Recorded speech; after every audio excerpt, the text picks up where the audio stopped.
And welcome back to another video of Technospike. तो आज हम जल्दी से बात करेंगे कि कैसे हम HTML और JSON डेटा को रेंडर कर सकते हैं और कैसे एक पेज से दूसरे पेज पे जंप लगा सकते हैं। तो सबसे पहले तो मैं इसको प्रोग्राम को कर लेता हूँ क्लोज और मैं एक फोल्डर बाहर चला जाता हूँ बैक एंड की फाइल में और यहाँ पे हम जनरेट करते हैं लेक्चर 55।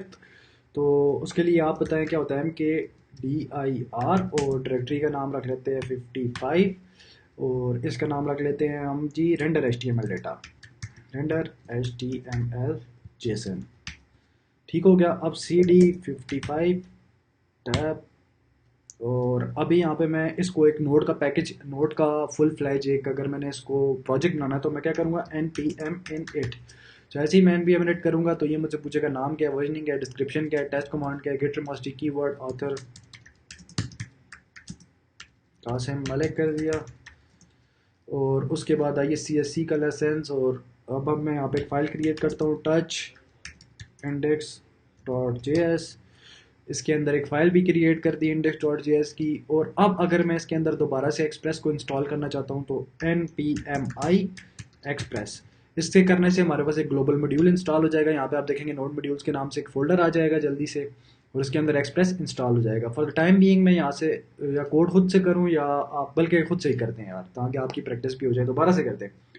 तो सबसे पहले मैं कॉस्ट एक्सप्रेस के नेम से एक वेरिएबल बना लेता हूँ और उसके अंदर मैं रिक्वायर कर देता हूँ किसको, एक्सप्रेस के ग्लोबल मॉड्यूल को। जैसे ही मैंने एक्सप्रेस के ग्लोबल मॉड्यूल को यहाँ पे कॉल किया, इसका नाम मैं यहाँ पे कोई भी रख सकता था लेकिन मैंने एक्सप्रेस रखा है तो इस एक्सप्रेस की सारी खसियत इसको मिल जाएंगी।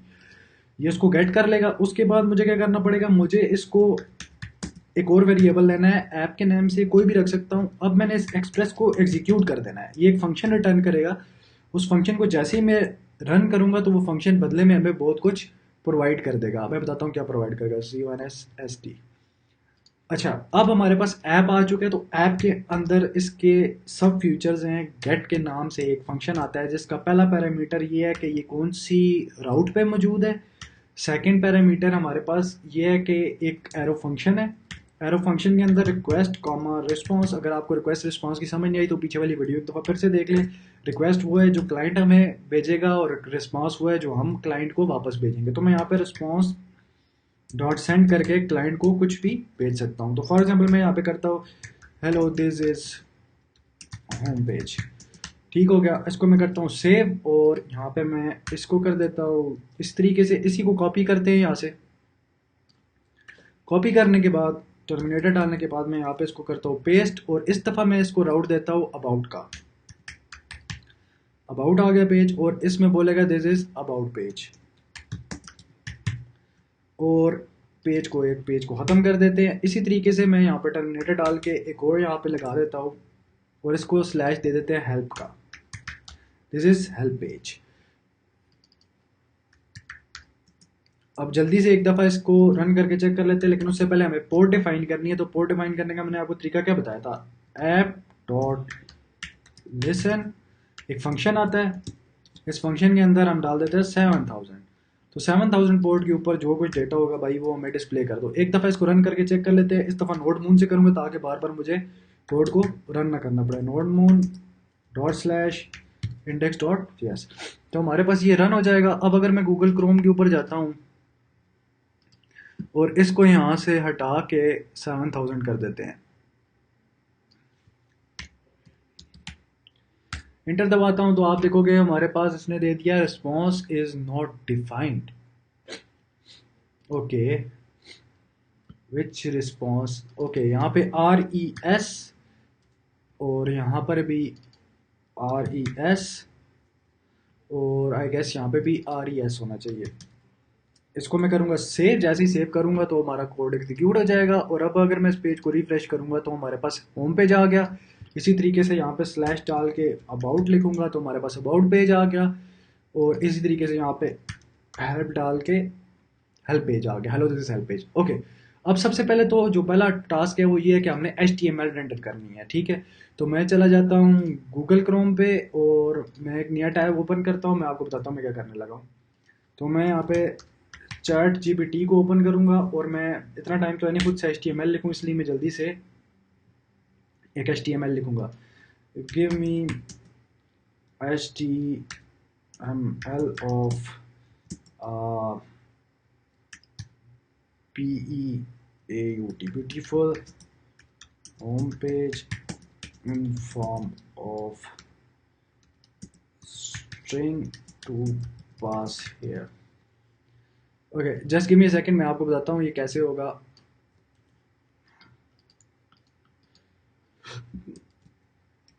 तो आप ये चैट जीपीटी को देख सकते हैं कि मैंने इसको बोला यार कि मुझे HTML का ब्यूटीफुल पेज दो जो कि मैं यहाँ पे पास कर सकूँ। तो मैं जैसे ही इसको सेंड करूँगा तो ये बदले में मुझे कोई ना कोई अच्छा सा HTML का रिस्पॉन्स बना के दे देगा। तो इसने ये देखो यार अंदर मुझे एक अच्छा सा रिस्पॉन्स बना के ये सेंड कर रहा है, ठीक है।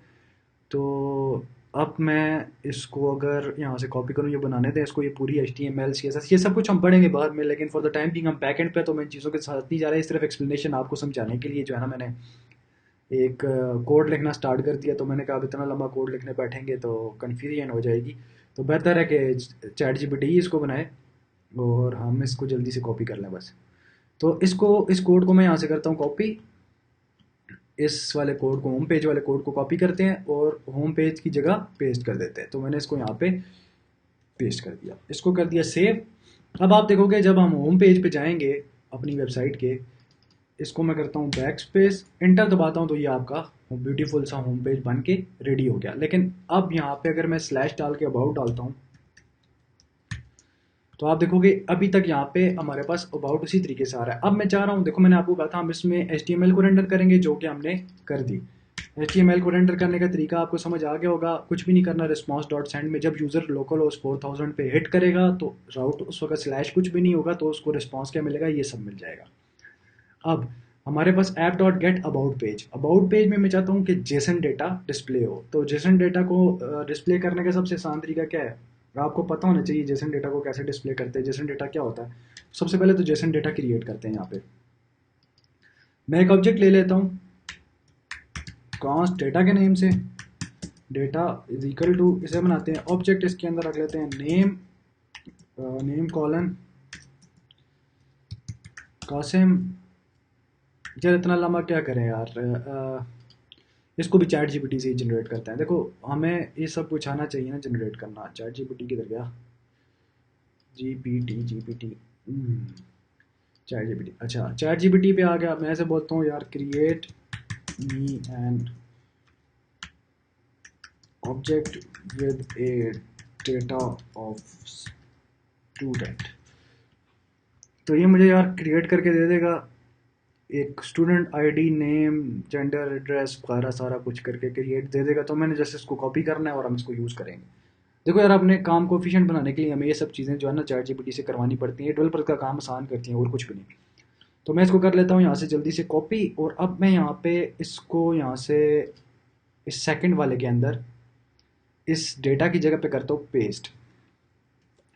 ठीक हो गया। अब यहाँ पे मैं रिस्पॉन्स डॉट सेंड करूँगा, और सेंड के अंदर अब मैं क्या करूँगा, जेसन की फॉर्म में कन्वर्ट करने के लिए हम क्या करते थे, जेसन डॉट स्ट्रिंगिफाई, और उसके अंदर पास कर देंगे स्टूडेंट डेटा को।